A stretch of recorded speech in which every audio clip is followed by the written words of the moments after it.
예수님의 소식을 전하는 사람들.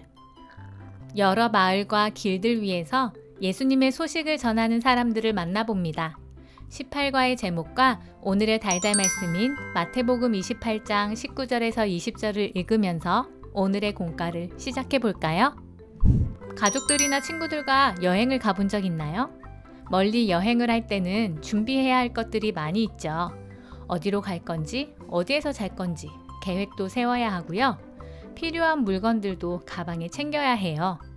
오늘은 예수님의 제자들이 예수님의 이야기를 전하기 위해서 여행을 떠난다고 하는데요. 제자들은 어떤 것들을 준비했을까요? 제자들에게 필요했던 것은 무엇이었을까요? 각자의 여행지에서 예수님의 소식을 전하고 있는 제자들의 그룹 채팅, 와글와글 말씀톡을 읽어봅니다.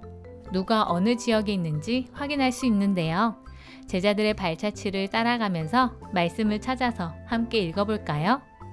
제자들은 못 걷는 사람을 걷게 해주는 기적을 일으키거나 우상을 숭배하는 사람들과 논쟁을 하거나 배를 타면서 여행을 했어요.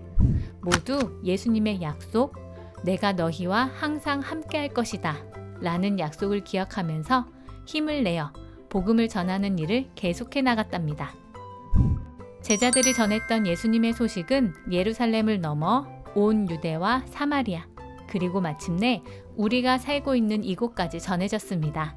그래서 우리가 예수님을 믿게 된 거예요. 여전히 우리 주변에 예수님의 이야기를 모르는 사람들이 있나요? 우리는 어디에, 누구에게 예수님의 소식을 전할 수 있을까요? 함께 이야기 나눠봅니다. 우리나라에 예수님의 소식이 전해진 과정에 대해 알아보도록 해요. 읽을거리에 나와 있는 토마스 선교사님의 이야기를 살펴보면서 성경 속 이야기의 재미를 더해봅니다. 앞에서 우리가 나누었던 이야기, 예수님을 누구에게 전하기로 했는지 기억하고 있나요? 그렇다면 그 소식을 전하러 가는 게임을 해봅니다. 교재에 나와 있는 그림을 참고하면 더욱 쉽게 게임을 진행할 수 있을 것 같은데요. 먼저 우리가 이야기했던 장소나 사람을 종이컵에 적은 후 종이컵을 한 줄로 세워둡니다. 두 사람이 팀을 이루어 게임을 할 건데요. 각 사람이 털실 두 줄의 양끝을 잡아 탁구공이 지나갈 길을 만든 뒤 하나님 나라의 복음이라고 적힌 탁구공을 올려놓습니다.